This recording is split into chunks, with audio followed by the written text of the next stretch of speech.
Good afternoon, everyone, and welcome to today's episode of The Boardroom. Once again, we're talking to some of Malta's leading business minds, and today is all about support and strategy. If you are watching us live, you may well have questions for today's interviewee. Please do add them below and we will pass them on and hopefully add them to the conversation. If you don't manage to catch us live, not to worry. As always, we will be streamable on who'swho.mt, which is Malta's leading business portal. As I said, today is all about support. How did businesses get through COVID so far, and what support is going to help them to make a success of the months to come? Joining me today is none other than CEO of Malta Enterprise, Kurt Farrugia. Kurt, thank you so much for being with us.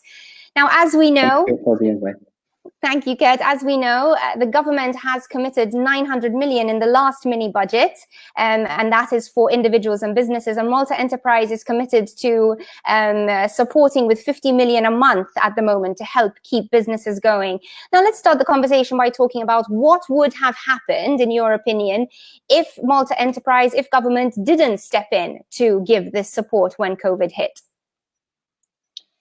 I can, in hindsight, speak with facts now. First of all, the first tranche of assistance and support was all aimed at containing the fallout of COVID. We saw things that we've never experienced before: shops shutting down, companies literally stopping delivering a service. So this was not something that we could look at similar situations and prepare for.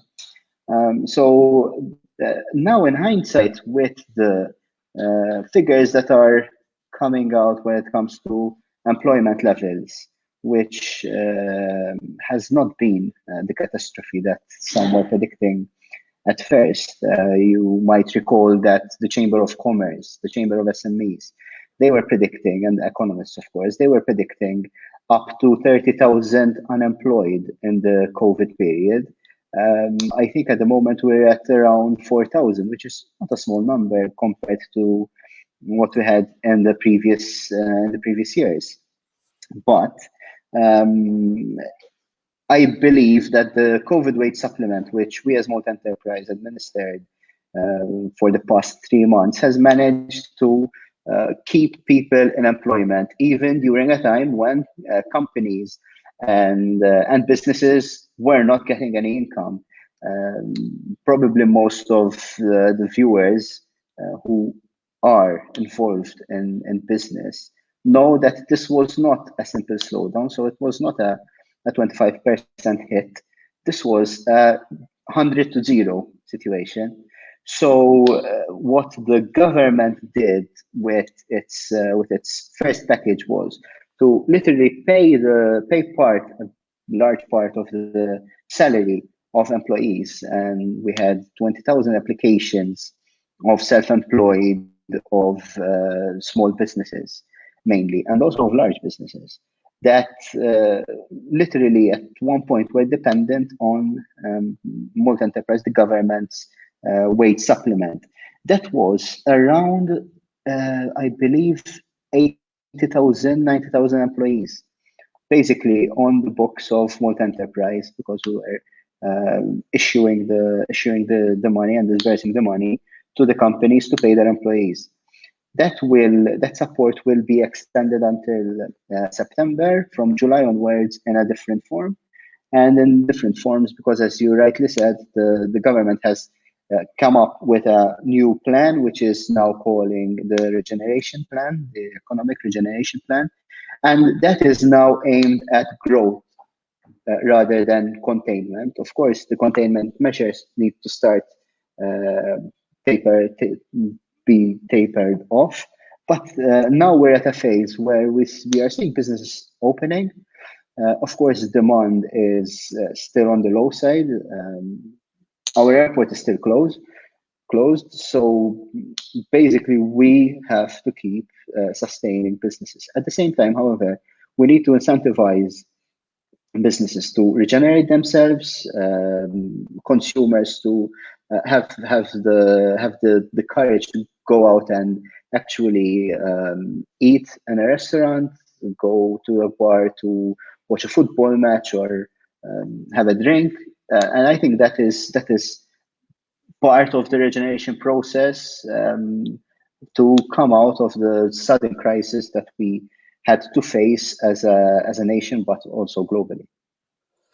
And speaking of the crisis there, Kurt, could you take us back to those early days briefly and tell us perhaps what it was like to understand what was going to hit the country and how things were going to change, and be one of the people who was obviously taking some very key decisions about how to support Malta's economy?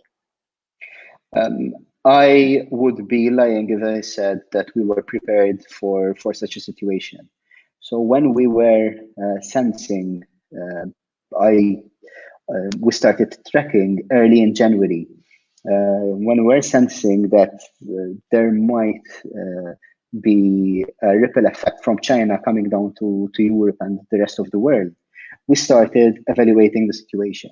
So internally, even the most experienced of employees were like, this will hit us a bit, but it's going to be another SARS, another situation where there's a slowdown, but no one could predict as early as I'd say as late as mid-February the devastation that COVID would bring about globally. So even the most experienced personnel at Malta Enterprise were like, we've never seen anything like this before. Streets were literally deserted, shops closing down.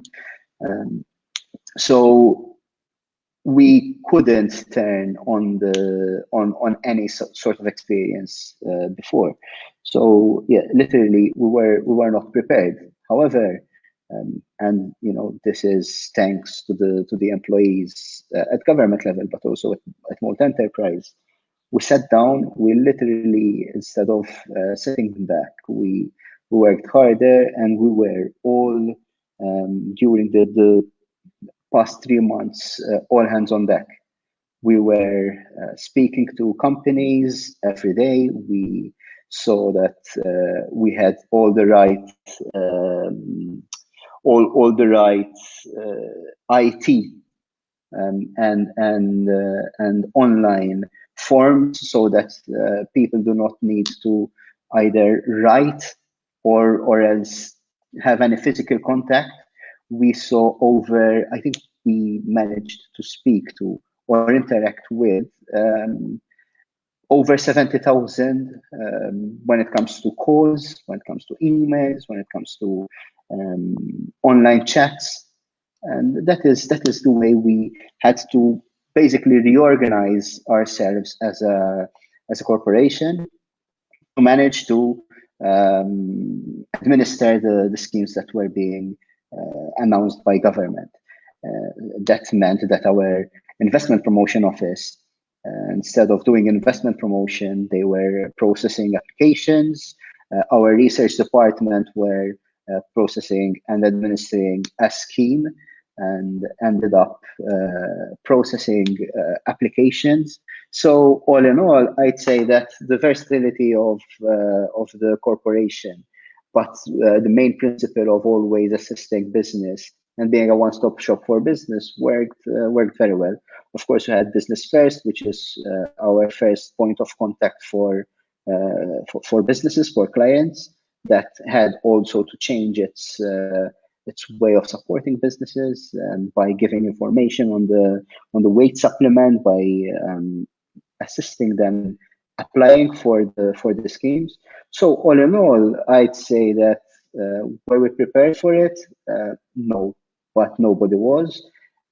Did we find a good support system when it comes to Malta Enterprise as a corporation to its employees? Yes, indeed. And that is why I believe that now we can start to talk on growing and regeneration and turning the tide when it comes to business. That's so interesting, Kurt, and obviously, yes, we'll certainly talk about regeneration. I know we're all excited to hear about obviously how we move into the next phase.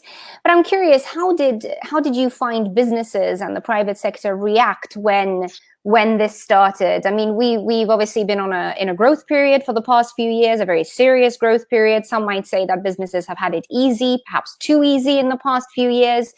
Do you think anyone was prepared for this? We did expect that 2020 was going to be a slowdown year. I think many of us in business knew that this was the year, perhaps, when things would stop growing quite at the same rate. But were businesses prepared? What was what reaction did you get from the community? Again, I think at first it was, we'll get through it. This is going to be a short phase, a few weeks. But then they started realizing after a month that they cannot keep digging their hand in their pocket to get out, to take out money when they're not receiving any back, because basically they were not operating. So at that point, panic started to come in with businesses, the calls that we received, distressed owners of companies basically asking what will happen of us and how are we going to be supported, and will ever be in a position to start working again, to start generating business again, what will happen with the airports, all these questions and all this confusion that very few people could answer. And honestly, frankly speaking, in reality, no one could answer. Some people were predicting that airports will be opening in December. Now we're talking about July opening. We're seeing that main airports around the world are opening, and they're at a reduced capacity, of course, but they're operating at the new pace. So no, there were never hard and fast answers to the questions that we were getting by businesses, and I honestly think that with businesses and companies that were like turning to us, turning to government, turning to the people that make decisions, now they are realizing that, well, they understand that the situation was very fluid and that no one had the answers there and then. Of course, what we could do is work together, and that is what we did. That is how we came up with new economic measures. That is how we sat down. I have to say that in this period, I cannot but thank constituted bodies, for instance, the Chamber of Commerce, Chamber of SMEs, MEA, the unions. They were very extremely understanding. And the employees themselves, the employees that ended up all of a sudden not having a clue what's happening, whether the company they work for that closed its doors would reopen the doors. I think that we found that, and we could see that there was a lot of support across the board. Another very important thing that helped us keep afloat was the businesses themselves, the owners that stuck to their employees despite all the uncertainty that COVID brought about. I would say that all this, when you put everything together, is what distinguishes us as a nation, as a small nation that can adapt itself even to situations such as this, where no one could have predicted, or no one could have had magic wand to start and to understand or to see how to go about the current situation. Thank you, Kurt. And sort of when we sort of look at the wider picture now going forward, are you in a position to predict when the economy will get back to sort of pre-COVID numbers? Is this something, do you have a figure in your mind? Is it the end of this year? Will 2021 be a good year? 2022? Well, to answer that, it would be a bit preposterous for anyone to answer that at the moment. If you read the Financial Times every day, if you see economists across the globe, what they are predicting, no one is saying that we'll go to pre-COVID anytime soon. But what I can say is that we'll need to work together. with policymakers to ensure that the rebound comes quickly. There are various theories, whether it will be a U-shaped recovery, an L-shaped recovery. I think that the most important thing at the moment is to remain pragmatic. The containment period is over. People are now coming out. They're going back to work. Companies are opening up. But we know that there's a very important missing link, that tourists are not traveling at the moment.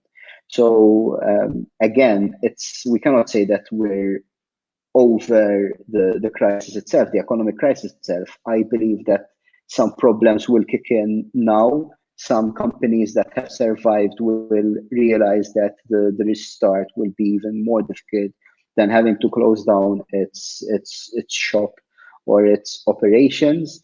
And that is where we need to keep working together to ensure that at every stage, businesses find government support.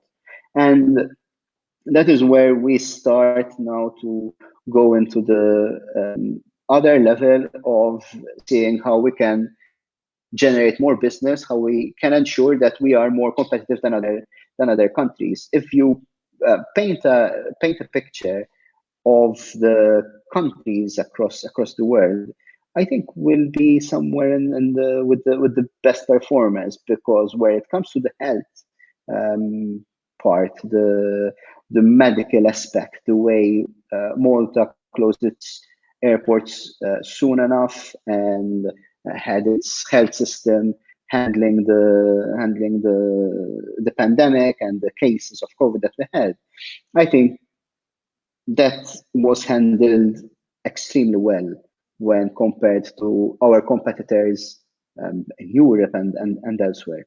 From an economic front, we can now compare. So, for instance, if you see the industrial production levels across Europe, you'd find that Malta had a very slight decrease when compared to other countries. So, for instance, the European average of industrial production was around 17-18% decrease. Malta's was 3.8%. We were only beaten by Finland, I believe, where it comes to the industrial production output. And that bodes well, because whilst we can say that we managed to control the health crisis, we also managed to keep the economy afloat. And when you put those two aspects together, I think those decision makers in business that want to start a business, they look very favorably towards Malta, because they know that from a health point of view, and if they want to bring talent to Malta, they know that their health system is strong, the education system is good. And from an economic aspect, doing business shows that when a crisis hits, when there are problems, businesses and companies can turn to the government support structures, to corporations such as Malta Enterprise, and they will find support.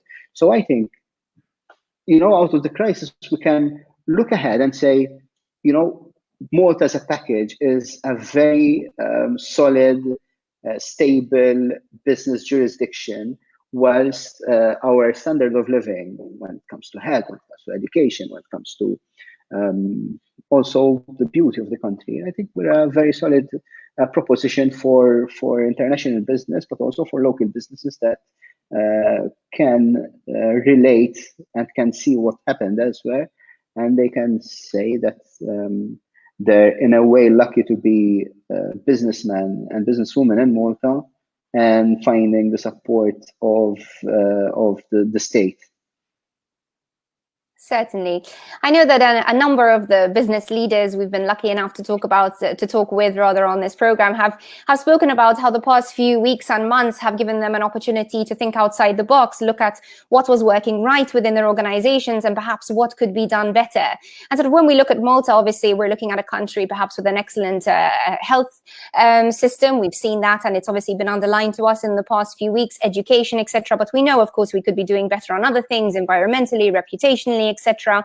What has been your opportunity in the past few weeks to look at things like that? How should we be moving forward with Malta in the next few months to sort of clean up the things that haven't been going right and maybe assess where we should be driving our economy going forward?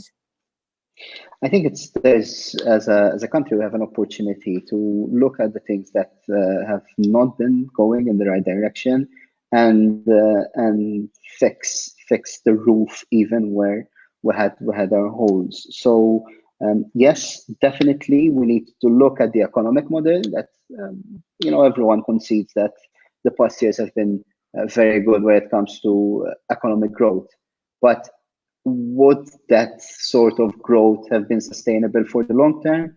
Is it time to start looking at how our businesses need to be more environmentally friendly or more sustainable in the long term when it comes to the environment? I think that is work that we're doing as Malta Enterprise.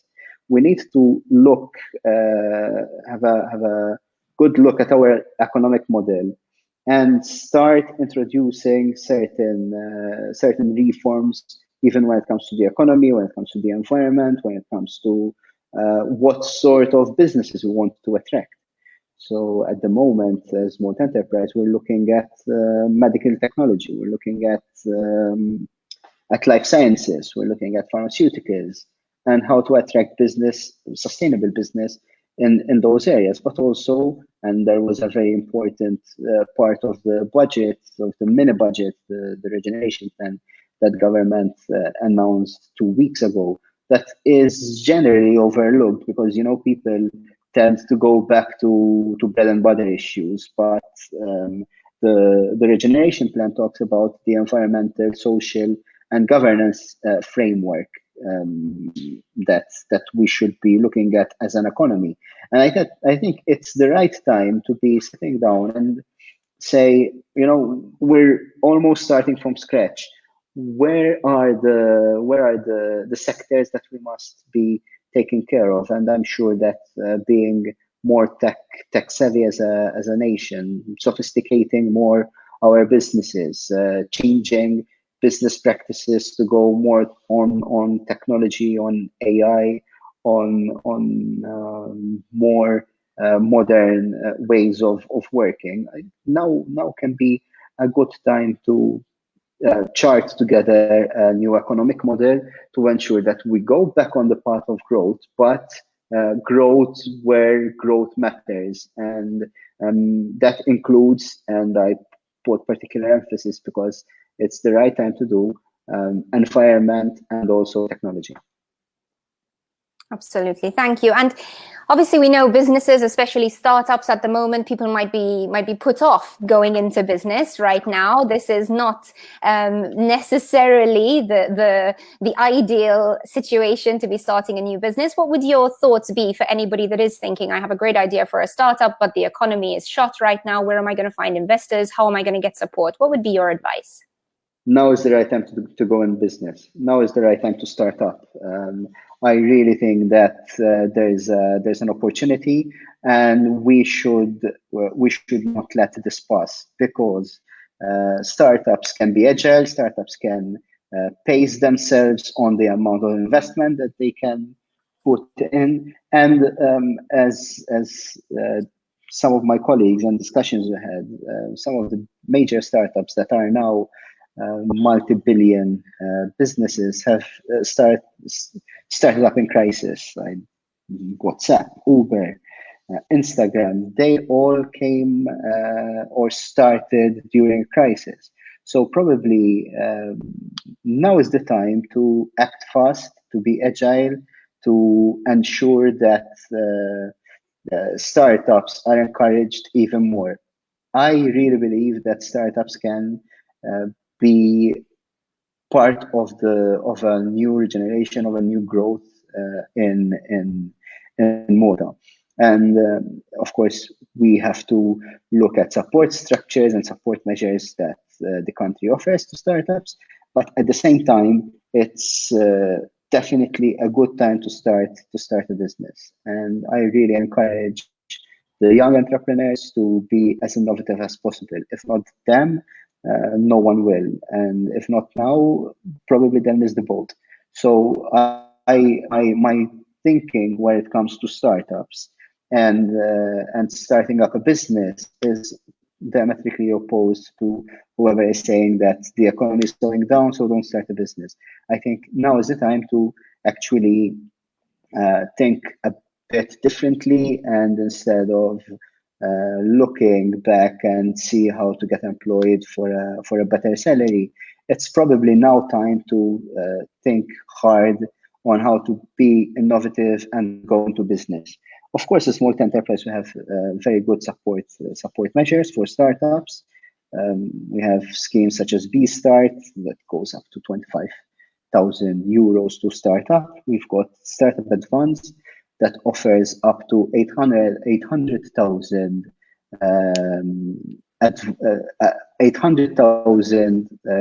cash grant, which is repayable over a number of years when companies start doing profit. That's the Startup Advance. And I think we have enough expertise to sit down with companies wanting to start up, innovative companies, and come up with a package that would encourage them to go into business. Of course, there's another element that needs to be taken into consideration. Startups should not just be looking at government assistance. They should go out there, not only internationally, but also locally, and find businessmen who have the money to invest, to actually, instead of investing in property, start thinking of investing in companies and startup companies, because that is one of the major problem of our economic model along the years, and I wouldn't say just these past few years, but 30, 40 years. Basically, all the businessmen that have enough liquidity, have enough cash, instead of investing in startup companies or new companies, they're generally investing money in building and in construction. Is that the model that makes sense nowadays?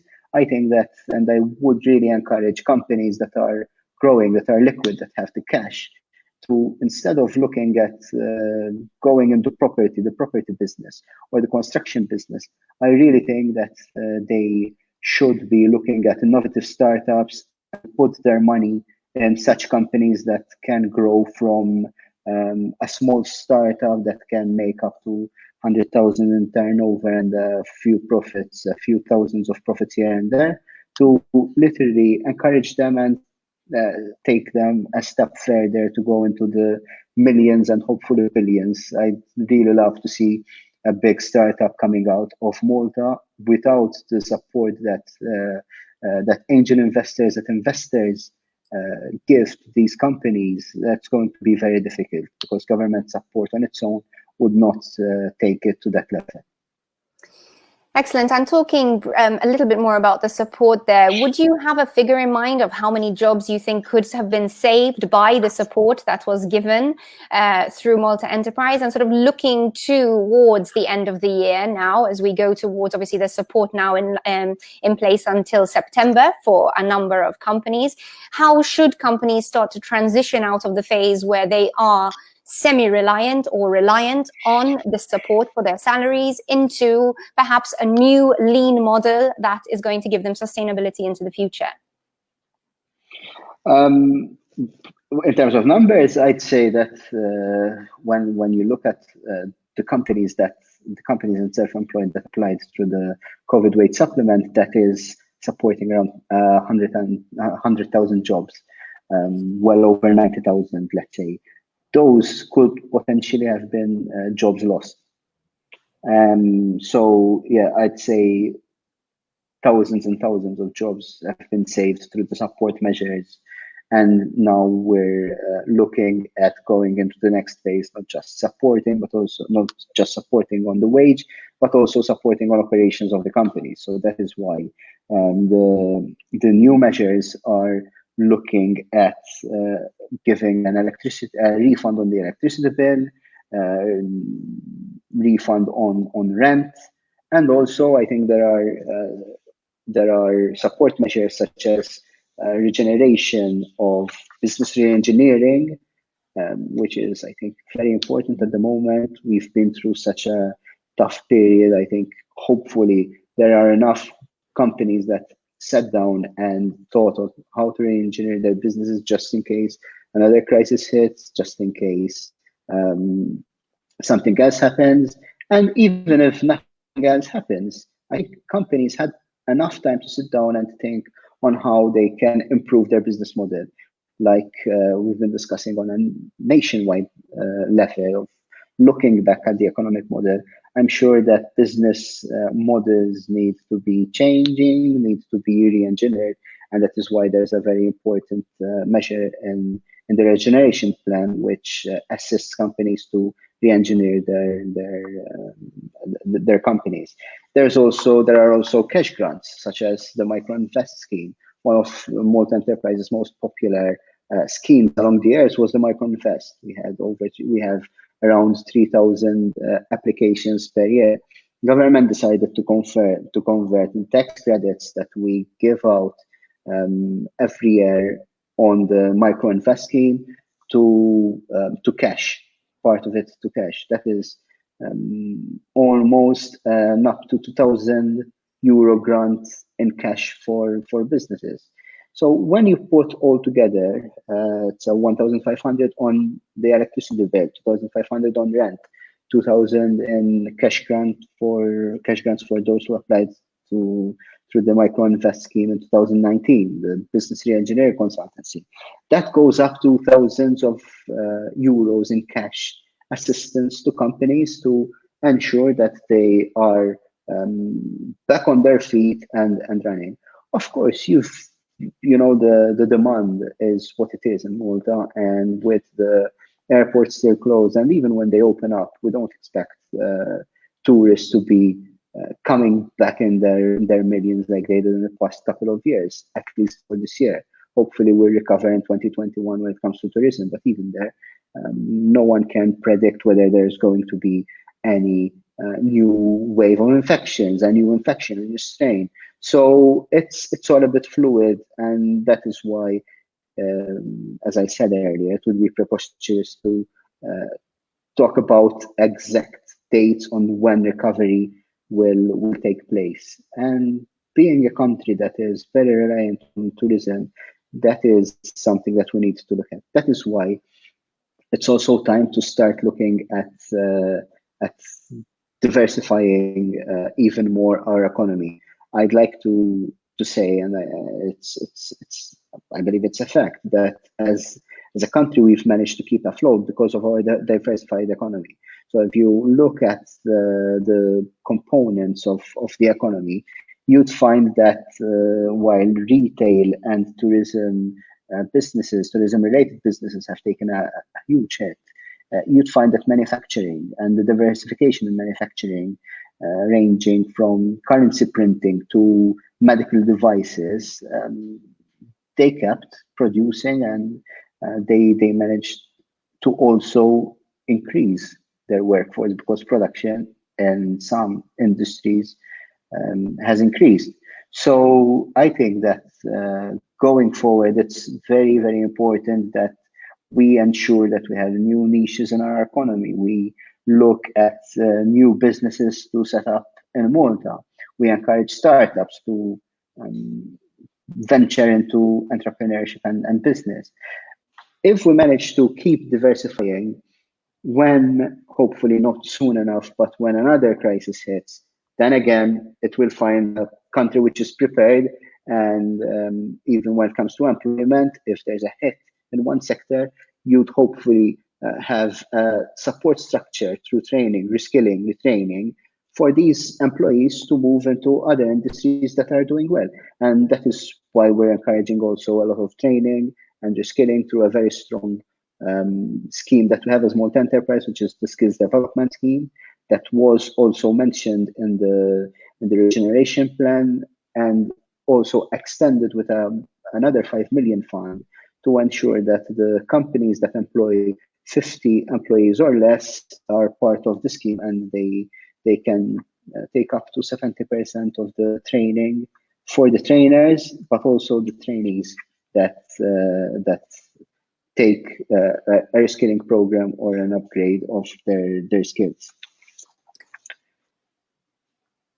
Very interesting, Kurt, and I know reskilling is going to be a huge part of the regeneration of the economy. I'm curious what economic model you think could be a good fit for Malta as we go forward. Personally, I'm a big fan of the well-being economy, you know, focusing on the happiness index. I think on an island this size, perhaps we need to be moving away from sort of the mass model and trying to fit more and more onto this beautiful island and focus on quality. And that has been something that has come up again and again in these conversations over the past few weeks.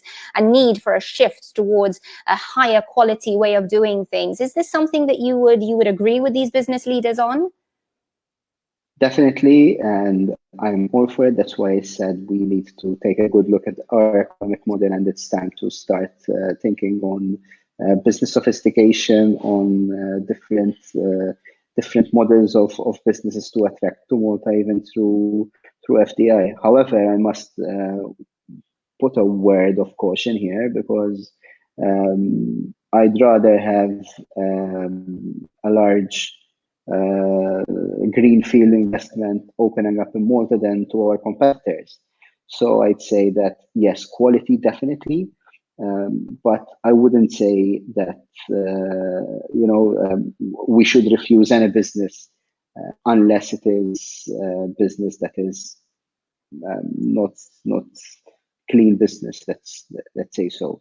So yes, definitely I'm all for quality business, but I will never refuse good business just because we're small. I really believe that as long as companies that come to Malta and companies that set up in Malta employ even more people, ideally in sectors that pay more, then I'm all for that sort of business. So yes, quality, but I wouldn't say less quantity, because I want even more business to open up in Malta, to business to come from elsewhere and open in Malta, and that's the way I'm looking at it. What we have to do is to ensure that our vision for the next 5 years, in the context of a 10-year plan, we have the direction and the vision to attract the right kind of business when it comes to the sectors that we believe will be growth sectors in the next years. That yes, that is a study that we're conducting as Malta Enterprise. Of course, once we have that study in hand, we'll be discussing it with government and hopefully come up with an economic model that makes sense in the current circumstances, and in the next 5 to 10 years we'll be in a position where we can say, yes, a lot of business is coming, we need to attract more talent. At the same time, we are attracting the right kind of business. And I think that is the way that as a country we managed to fare well in times of crisis. I'm not mentioning just this crisis, but also the 2008, 2009 up to 2012 crisis. I think that was another crisis that, even though it had a huge effect on jobs in Malta and on companies, I think that as a country we were resilient enough to come out of it and be nimble and quick enough to go into growth. So along the years, we've managed to regenerate ourselves to find the right kind of model. And I have no doubt that we will be coming through the same process, hopefully in quicker fashion, and hopefully with some more experience and a bit wiser than we were in certain circumstances throughout the years. Well, resilience and nimble, two very good words there. I think that will hold the Maltese economy in good stead as we go forward. And just to wrap up, Kurt, I'd love to have your thoughts on what your advice to businesses would be at this time. To look hard to the current business model they have, to ensure that they're quick off the marks when things start to settle down, and to be to keep an open mind, to ensure that they can change their models, change their way of doing business. And I think it's not a situation where it's the business that needs to change, but also the way government supports businesses, the way we do business in Malta, the way you open up a company, the ease of doing business is very, very important at this point in time. So while we're encouraging companies to change their models, to re-engineer their business, we also need to ensure that government is a supporter, not just when it comes to giving and dishing out money and incentives, but also to have the right structures in order to support businesses that want to grow, that want to move quicker into new areas. And one last point on a positive aspect is that even throughout these months, through the work that our employees at Malta Enterprise, investment promotion department, our research department has been doing, we've managed to attract new business to Malta, new foreign direct investment. One such important company that will be setting up in Malta in the next weeks, so not months or years, weeks, is a company in biometrics, which is a global company working for MasterCard and global companies, which is Trustem. They will be setting up their headquarters in Malta. They will be coming up with their research and development on new biometric solutions, new cybersecurity products, and they've been supported very well through the Malta Enterprise schemes, up to €1 million in funding during the past few weeks and months. And they will be setting up in Malta. They will be giving out courses to Maltese free of charge. That is something that we'll be discussing in the coming days as Malta Enterprise. And that is where we need to keep working, basically attracting such business that is in areas such as cybersecurity, technology, biometrics, and basically create the ecosystem for companies to set up in Malta, and also to ensure that they will employ Maltese, that they will upskill the young students that are at MCAST or that are at university working in studying IT-related subjects. And those are the kind of companies that we need to attract to ensure that we take our economy to the next step. And Trustem, which has announced itself that it's setting up in Malta, as one such important company that we've been working throughout the past months to ensure that they set their base in Malta, and it's the kind of business that we want to attract. Excellent. Great to hear, Kurt. Thank you. I mean, I can only imagine the sort of sleepless nights and stress there's been over there at Malta Enterprise in the past few weeks. So I'm sure on behalf of many businesses, thank you for that support. And I look forward to the new vision of Malta with sustainability, quality, everything that you've said, very much at the heart of that. Thank you so much for being with us on the Boardroom today. Thank you very much. And thank you very much to all of you watching us at home or at the office. It's been great to have you with us. And we look forward to seeing you on the next episode of the Boardroom.